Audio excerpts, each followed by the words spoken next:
Jacko sponsors the National League on BT Sport.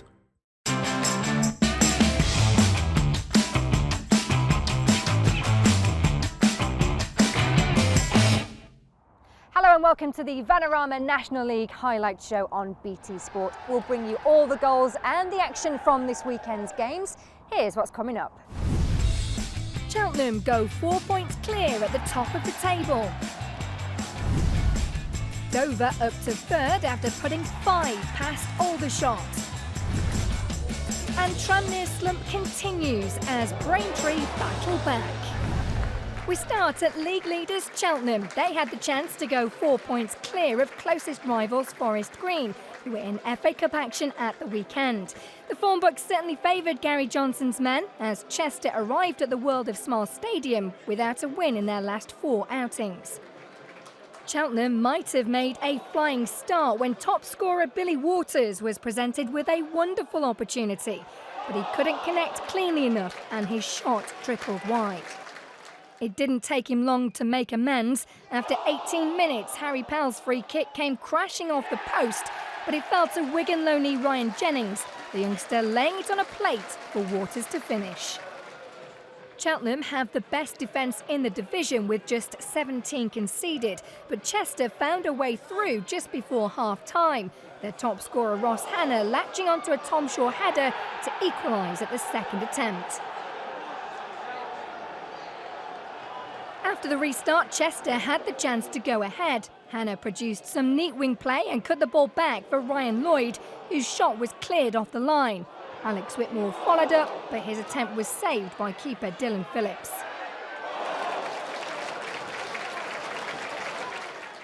Order was restored for the table toppers when Waters bagged his 11th of the season.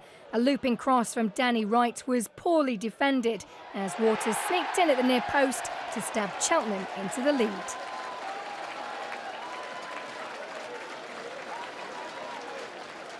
Then, with 2 minutes to go, substitute Andrija Novakovic skipped past 2 defenders to create space for a shot.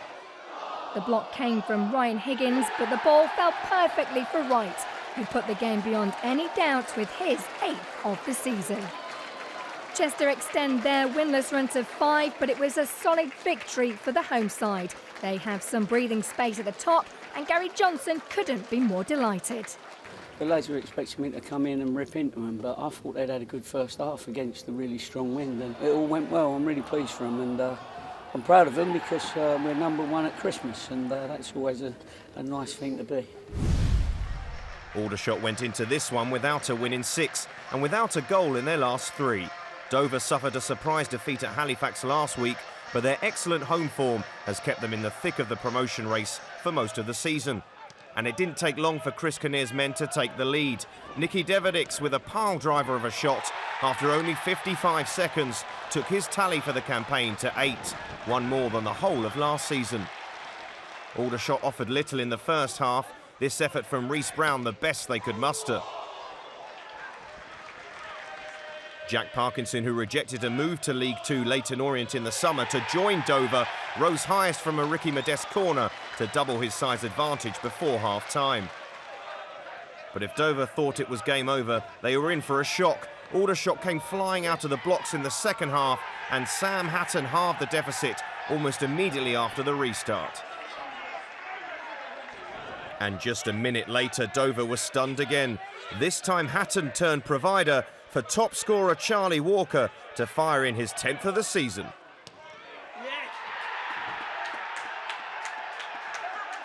Parkinson almost restored his side's lead when he latched onto a Sam Magri cross, but Phil Smith got down well to save.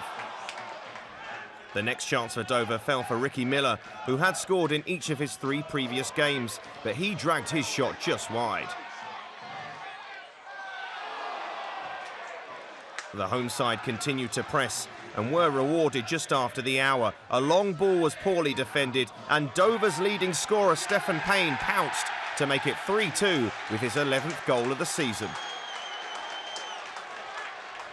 Aldershot's defending was again questionable 8 minutes later when Dover grabbed a 4th. Deverdix with a cross and Sean Raggett with the finish.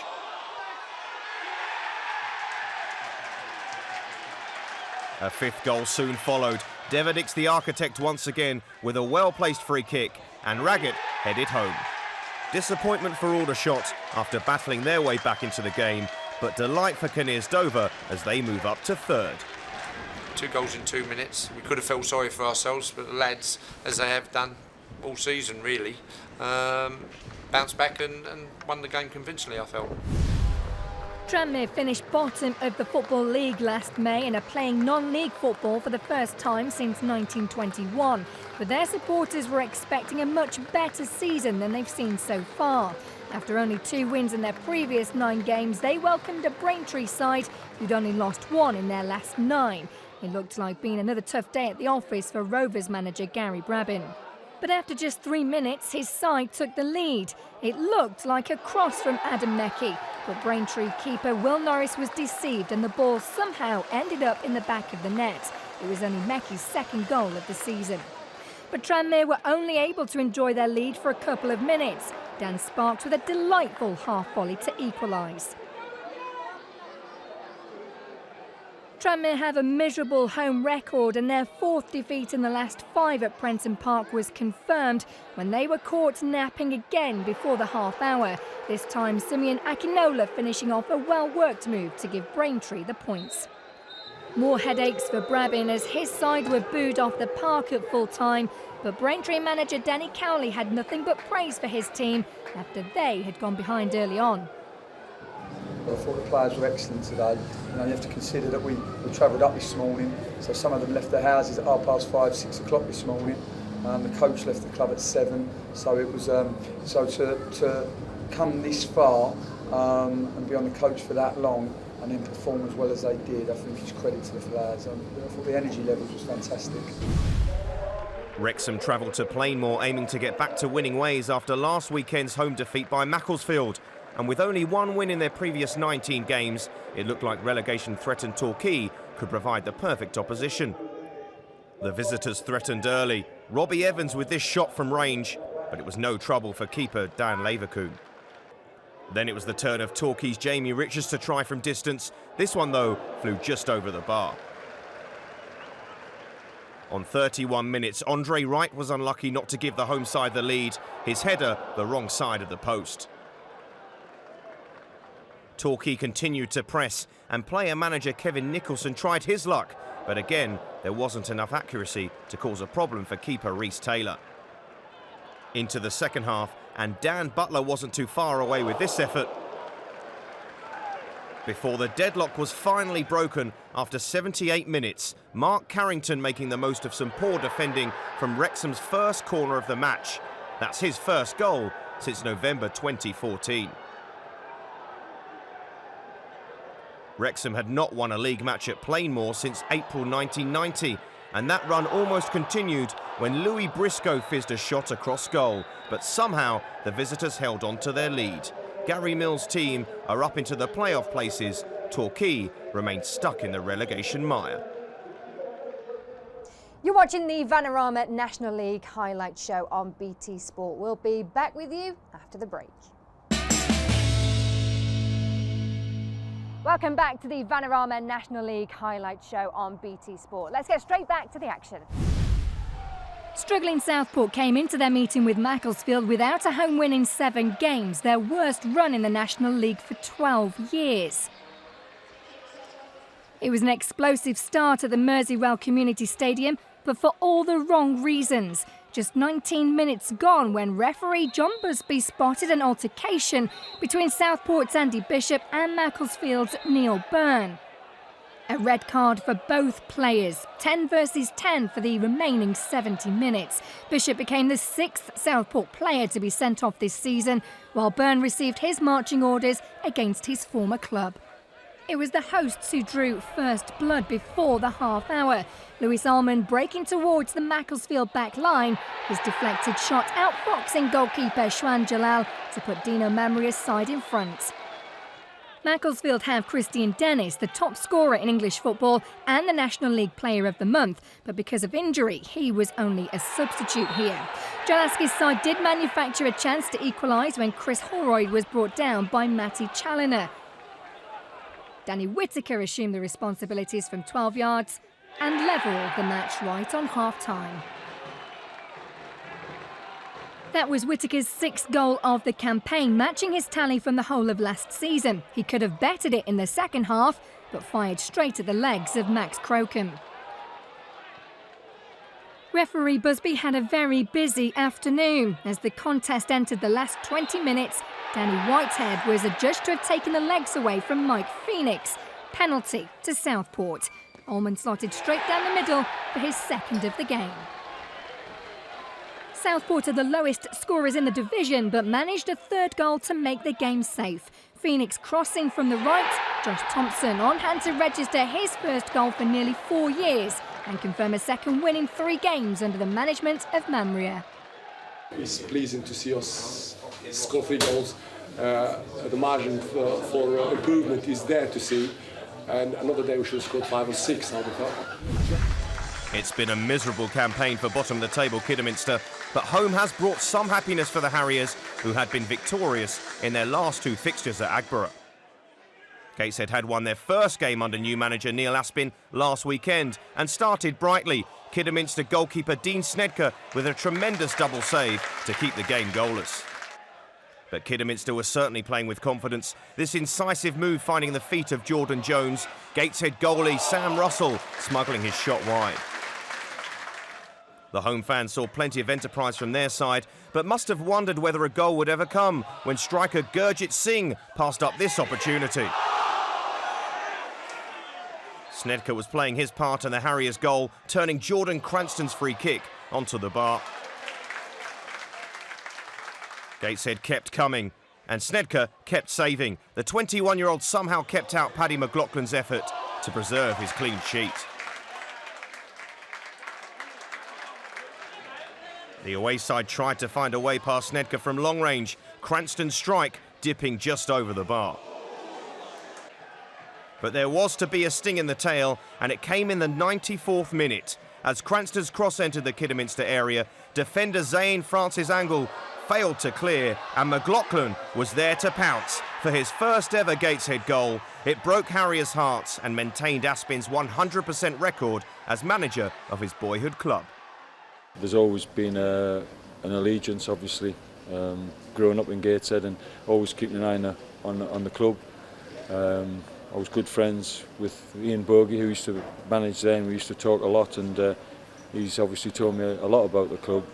And when the job came up, then obviously it was going to always be of interest, and I was pleased that the chairman wanted me as manager.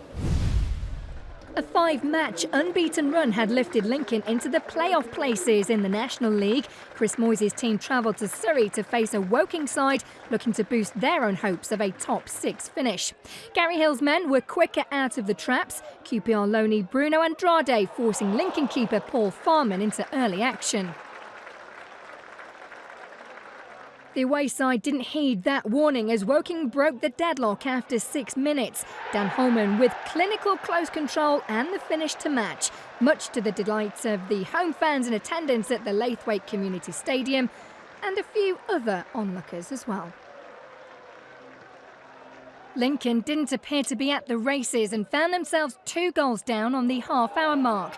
Andrade's cross finding Joe Quigley, who dispatched all too easily as it was one-way traffic in the opening 45 minutes. More of the same after the interval. Holman breaking down the left, electing to shoot rather than cross, the woodwork denying him a second. Woking keeper Jake Cole was finally tested as Lincoln looked for a route back into the game. Craig Stanley's shot parried away. Holman was on the hunt for his second, but could only fire straight at Farman after great work down the right by former Lincoln man Jake Caprice. But Holman didn't have to wait much longer to find the back of the net. Andrade again with the delivery, and Holman was on hand to convert his 12th goal of the campaign and give Woking a 3-0 lead. The visitors did find a way onto the score sheet via Bradley Wood's long throw. Top scorer Matt Reed able to head home his 13th goal of the season. But the day still ended on a sour note for Lincoln. Lee Beavers losing his head with an alleged stamp on John Goddard. A red card for Beavers in stoppage time. A third win in 4 games for Woking. Over the 90 minutes, it was a game we thoroughly deserved to win. I think we played some entertaining football. I felt we defended well when we had to, and we worked very hard. So, you know, they were 4th in the league, so it's a big win for us. Halifax had won just 2 of their previous 26 matches before putting together back-to-back wins under the current stewardship of Jim Harvey. Guiseley hadn't enjoyed victory on the road in 4 games, but Mark Bauer's men couldn't have asked for a better chance to break the deadlock. Joe Dudley, on loan from Bury, beating the offside trap. The finish was wayward. Harvey's Halifax had scored 4 times in each of their previous 2 matches, and only the crossbar kept them at bay before half-time. Kieran Sadley's strike rattling the frame of the goal. Guiseley were looking to build momentum after beating Bromley last weekend, and they led 3 minutes into the second half. Gavin Rothery's cross for Dudley, who made amends for that earlier miss with his 5th goal in 7 appearances. Halifax were hammering at the door, but Guiseley keeper Stephen Drench continued to be saved by the woodwork. Jordan Burrow battering the bar before Scott McManus clipped the outside of the post. But with 6 minutes to go, substitute Sam Walker equalised via the underside of the bar, his first goal of the season, preserving a point for Halifax. 3 matches unbeaten now, their best run since April. So Cheltenham know they'll be top at Christmas after opening up a 4-point lead over their closest rivals, Forest Green. Dover moved back into 3rd place after their thumping win over Aldershot, and Wrexham's battling victory at Torquay has lifted them into the playoff places on goal difference.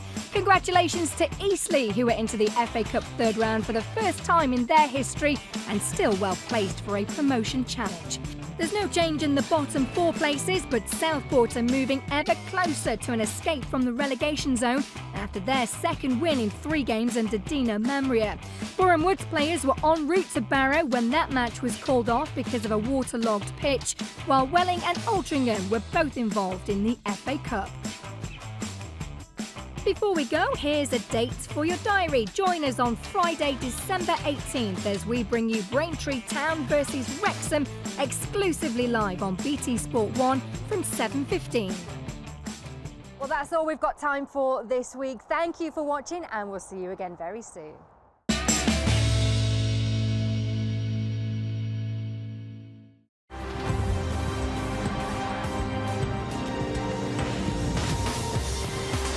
Jacko sponsors the National League on BT Sport.